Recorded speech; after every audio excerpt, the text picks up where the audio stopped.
Testing. There we go. All right, now we're good.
Sorry, I'm just having trouble finding what I'm trying to get here. I know. We'll get there. All right, there we go. We're good.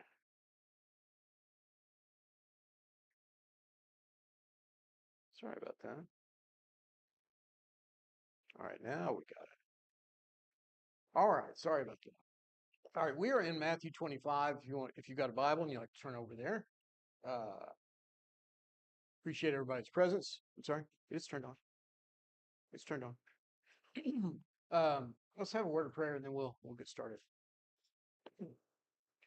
Our holy divine Father in heaven, we thank you for our day, for this chance to worship together, to study your word together, to encourage each other, to grow closer to you and to one another. We pray, Father, that your name would be glorified today, that the things that we learn would be in accordance with your word, and that we would find the messages and the truths that you would have us to learn so that we can be prepared for your coming, the coming of our Lord Jesus Christ, for the work that you've given us to do while we're here. We pray all these things in your son's name. Amen.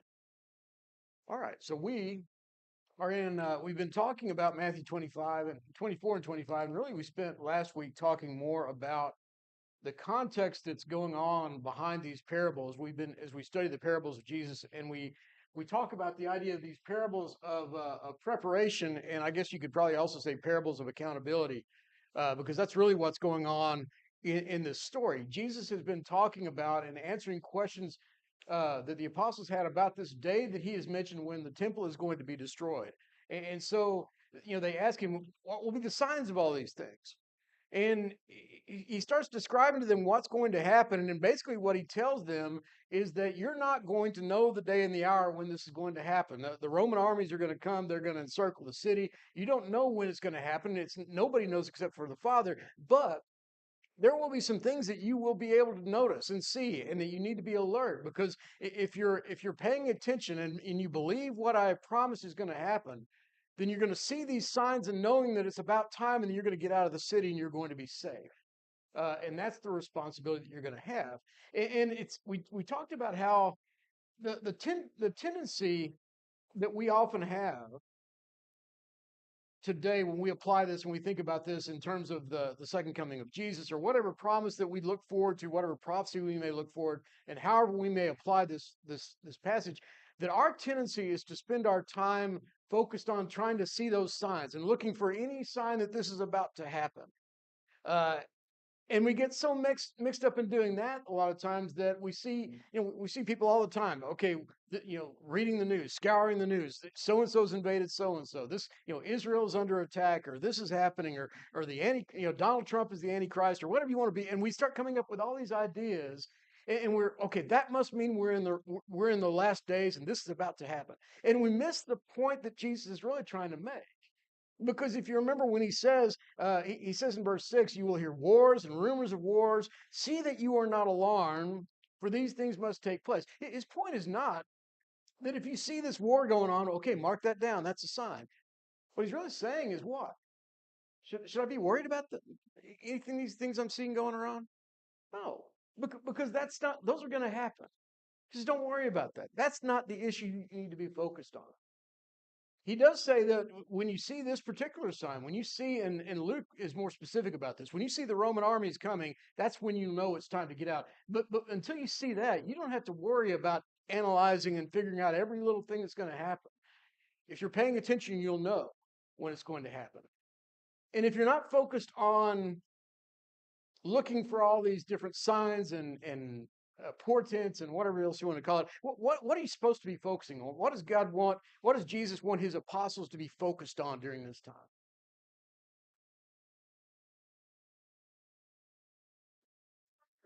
Okay. Okay. Okay.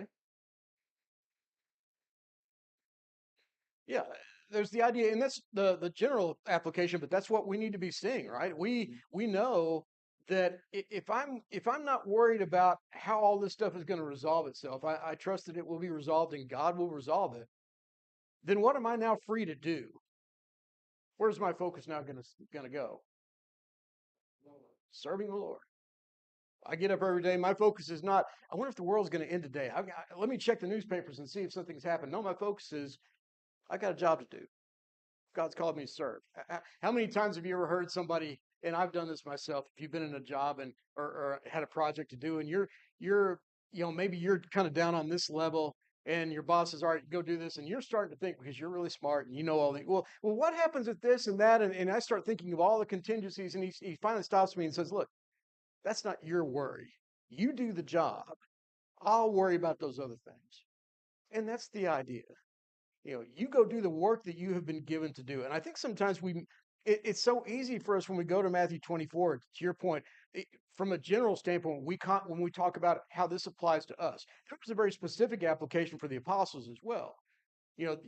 This city is going to be destroyed, but you don't need to be worried about that right now. What you need to be worried about is that God has called you as apostles to have you've got a specific job that you need to do, which is what? What were the apostles told to do? Preach the word, build the church, do the work of witnessing that you have been called to do. And as he says, you're going to have plenty to deal with without worrying about this, because what's going to happen when you start preaching the word? How's it going to be received? What's going to happen to the apostles? Yeah, they're going to be persecuted.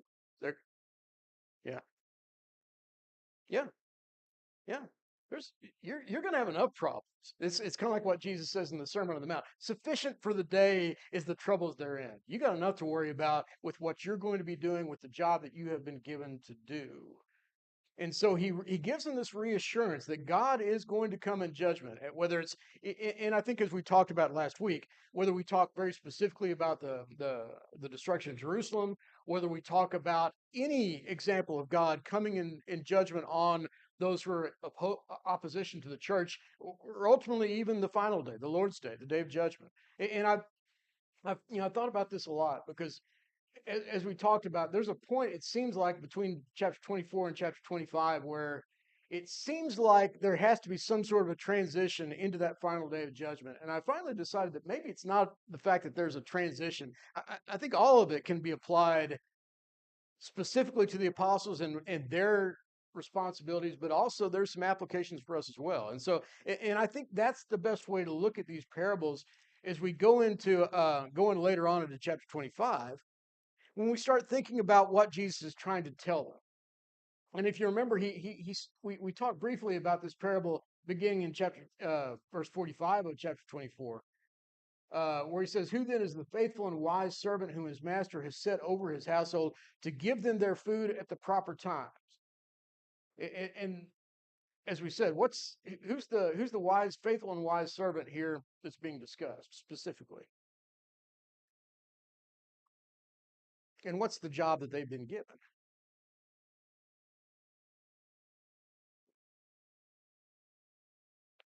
Here we go. Actually, let's hold up. Okay. What's who is the faithful and wise servant that he's talking about here? Now, who's he been talking about? Who's he been addressing in this whole time, in this whole chapter?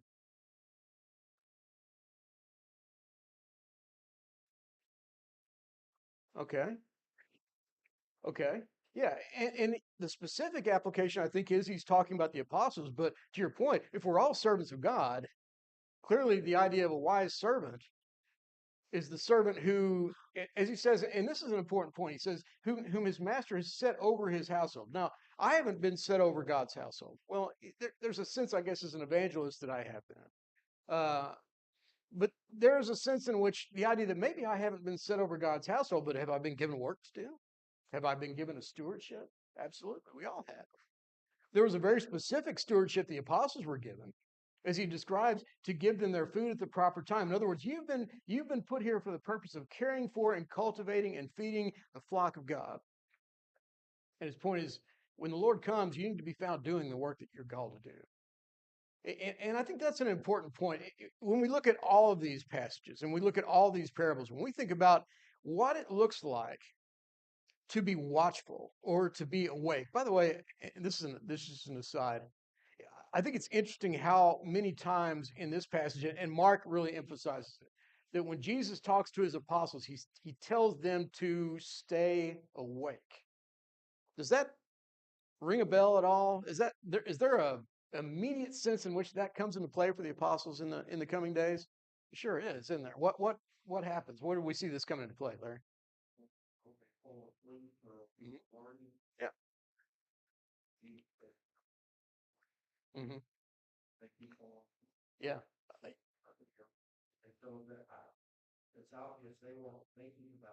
Yeah. Yeah. Yeah. And I don't think that, and I don't want to say that I think that's specifically what he's referring to here, but I think what we get with the apostles is kind of an object lesson.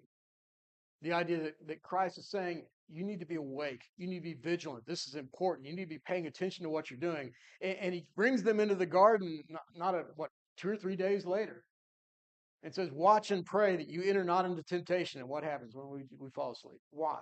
Why did the apostles fall asleep? I mean, I guess there's a really obvious answer to this, which is that they were sleepy and it was late. But why else? Why didn't they stay awake to pray? Yeah. There's no urgent. It's just like any other day. We're just doing what we normally do, Larry.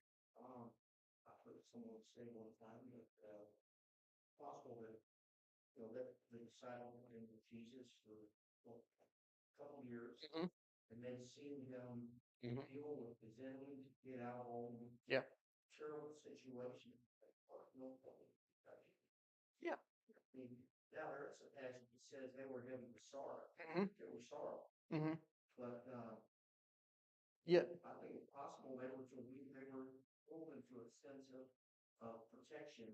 Yeah.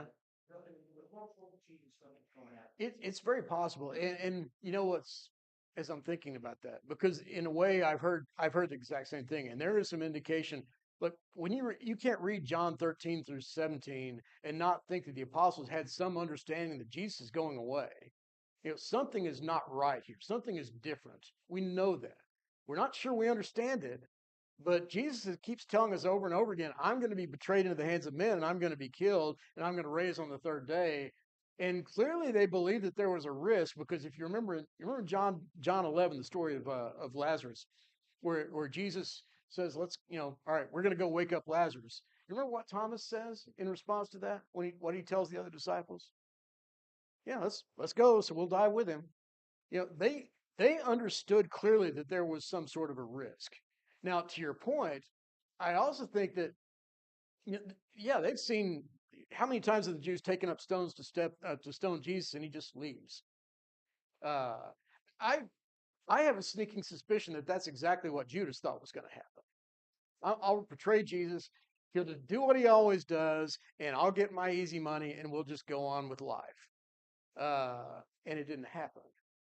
And so I think there's a lot of, and I guess the answer to that seems kind of conflicting. And maybe the answer is we got 12 apostles here, and they don't all have one mind. So I suspect some of them, to your point, we'll be fine. Some of them will, wait a second, I don't, is he going to die? What's going to happen? And we're sorrowful because he says he's going to leave. And maybe there's a lot of confusion going on here, I suspect.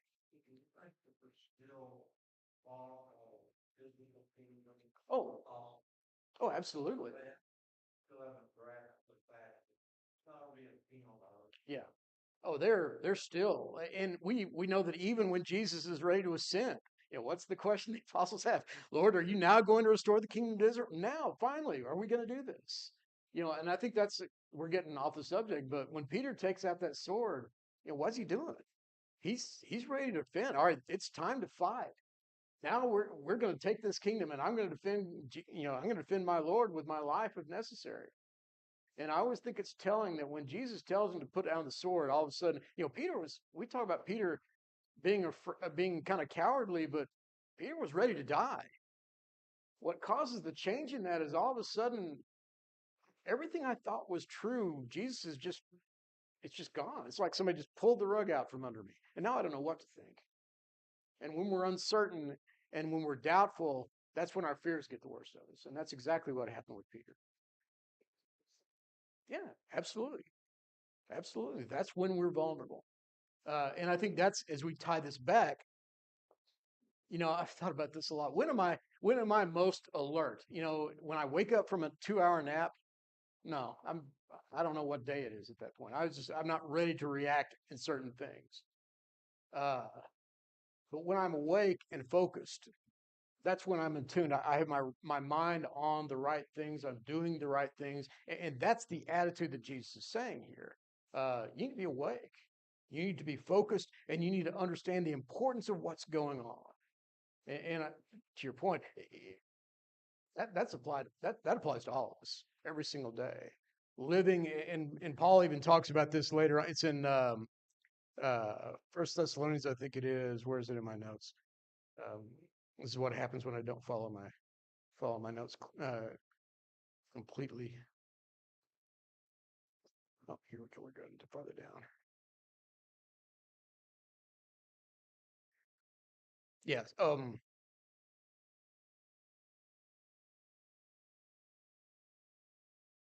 Yeah, First Thessalonians 5, in verse 5, where he talks about being children of the day. We are not of the night or the darkness, so then let us not sleep as others do, but let us keep awake and be sober. For those who sleep, sleep at night, and those who get drunk are drunk at night. But since we belong to the day, let us be sober, having put on the breastplate of faith and love, and for helmet the hope of salvation. For God has not destined us for wrath, but to obtain salvation through our Lord Jesus Christ, who died for us, so that whether we are awake or asleep, we might live with him. Uh, by the way, there's an interesting point there. God has not destined us for wrath, but to obtain salvation. Therefore, you need to be alert. Wait a second. If God's already destined me for salvation, then why do I need to be alert at all? Everything's fine, right? Well, that's the motivation for us to. This is what God has planned for you, so you need to be ready. And with those things in mind, I think we can start looking at these parables. We start with the parable of the 10 virgins in chapter 25. And if you'd like to read along with me, and then we'll go back and look at some things. He says, beginning in verse 1, then the kingdom of heaven will be like 10 virgins who took their lamps and went to meet the bridegroom. 5 of them were foolish and 5 were wise. But when the foolish took their lamps, they took no oil with them. But the wise took flasks of oil with their lamps. As the bridegroom was delayed, they all became drowsy and slept. But at midnight there was a cry, here is the bridegroom, come out to meet him. Then all those virgins rose and trimmed their lamps. And the foolish said to the wise, give us some of your oil, for our lamps are going out. But the wise answered, saying, since there will not be enough for us and for you, go rather to the dealers and buy for yourself. And while they were going to buy, the bridegroom came. And those who were ready went in with him to the marriage feast, and the door was shut. Afterwards, the other virgins came also, saying, Lord, Lord, open to us. But he answered, truly I say to you, I do not know you. Watch therefore, for you know neither the day nor the hour. Now, we tend, as I said, to separate Matthew 25 from Matthew 24. At some point, he's not talking about that anymore. I would suggest that he's still talking about Matthew 24. He's still talking about what's about to happen in Jerusalem. Now, but that does not mean that there's not an interpretation or an application that we're going to get out of this as well. You know, the apostles are going to be prepared. And it's noticing, by the way, what state are the virgins in when they get the news that the bridegroom's coming? What are they doing when they hear? Well, they haven't done that yet, though, right? Yeah, they're sleeping, which I think is kind of interesting. Well, wait a second, we're supposed to stay awake. Well, you can't stay awake 24 hours a day. At some point, you got to sleep. But what happens when, to your point, when they get the notice, or if you want to go back to Matthew 24, when they see the signs that they have been warned about, what do? They act. They're ready to act. As you say, they've got everything ready. They're not, okay, well, now let's start figuring out what we're going to do. You know, it's almost like hurricane preparedness or something like that. I'm not, okay, I see the storm coming. Okay, how should we deal with this? No. I've got the supplies, I got the generator, I've got everything ready. We're ready. Which of us is going to be more prepared to handle this situation? Someone who's put forethought into it, someone who has done preparation. And you know, this person is asleep, but they were not caught unawares. And that's an important point, I think. As opposed to the 10 virgins, or the foolish virgins who hadn't really thought this through very much. Okay, the bridegroom's coming. Okay, now what do we need to do? We should probably make sure that our lamps are trimmed, but we don't have any oil. And it's at a point where the only thing we can do is go by. As a result of that, they are found unprepared, and the doors are locked, and they don't get a second chance. And that's kind of the idea. And again, we can see certainly the finality that reflects of Matthew 24, but then we get into start talking about more general applications. And we think about what this says and the point that this makes and how we would apply this to us, which is, you know, what's our takeaway from this?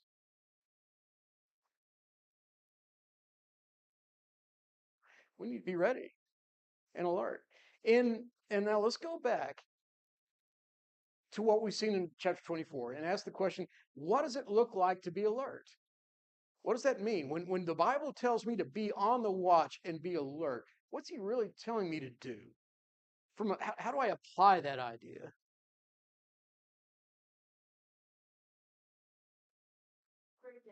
Okay, okay, okay. Mm-hmm. Yeah, yeah, yeah. Mm-hmm. Mm-hmm.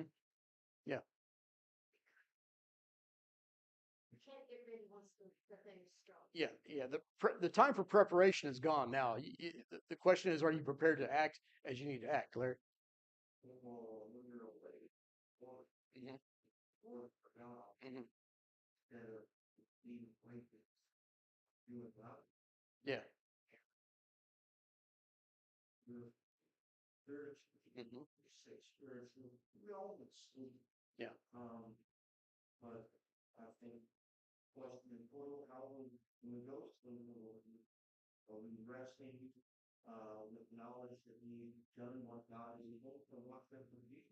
Yeah. Mhm. Yeah. Yeah. And I think that's what he means when he talks about it. And it goes back to that the statement that he made before the first parable. You know, blessed is the one whom the Lord finds doing the work that he's been called to do. You know, awake doesn't mean necessarily vigilant from the standpoint that I'm okay. Is Jesus coming today? Is Jesus? No, vigilant means you're doing what he's been called you to do. I walk in and there's my servant, and guess what? He's doing exactly what I told him to do. Yeah. Hmm. Okay. Yeah. Okay. Yeah. Yeah. Okay. That's a good point. That's a good point. Uh, let's see what I wanted to ask here. if you're looking at this and thinking about all the things that happen, I think I don't know that I would say that that's a primary application, but I think it's a good illustration of how we can pull some things out of this parable and say, this is a good parallel for us and some a thought for us. That idea of how are we supposed to have our lamps trimmed? How am I going to find my way to where I'm going to meet the bridegroom? Well, I do that by knowing God's word. There's clearly an application there. Is there a sense in which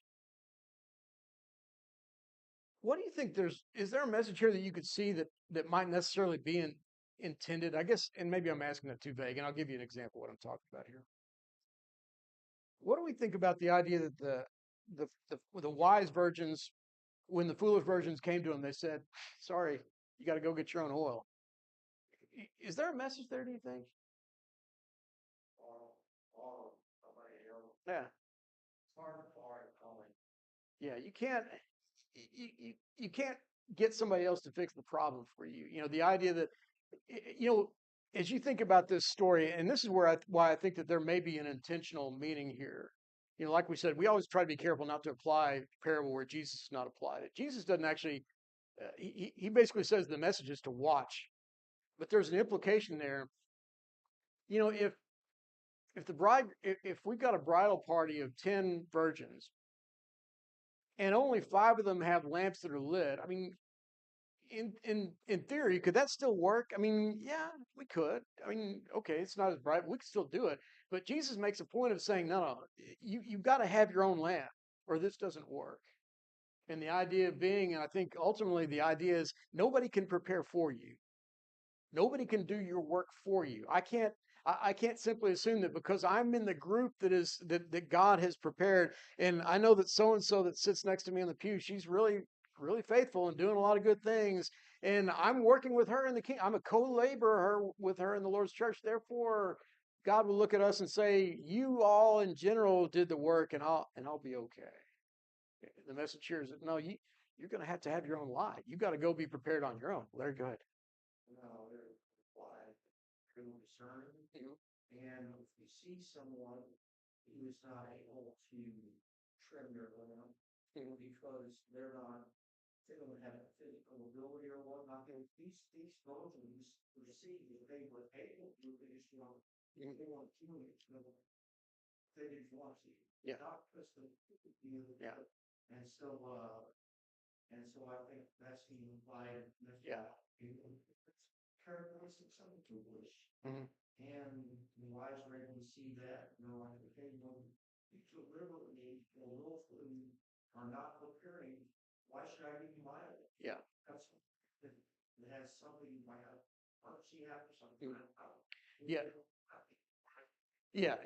And I think that's the point of the Jesus specifically says that they're foolish. This is not, and it's a good example again of why we try not to pull too much out of a parable. That there's clearly that what Jesus is talking about is exactly what you're saying. These people were prepared, these people weren't. Well, what if they couldn't? What if well, that's not really the point of the parable. The parables that we get had some people who thought ahead and were ready, and some people who were not.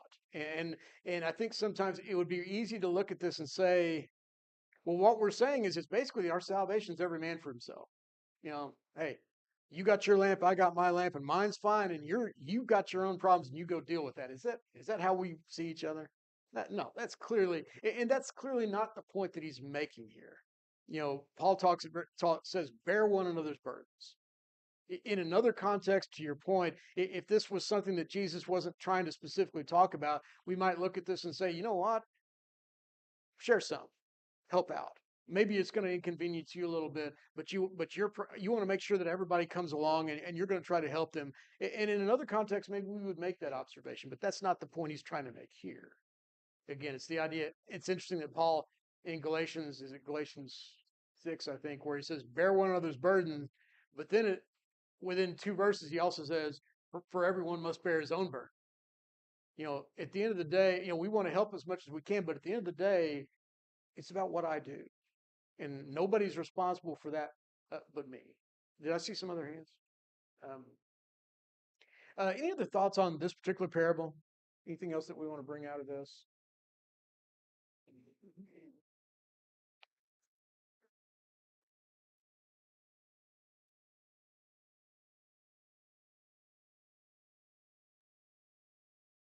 Yeah.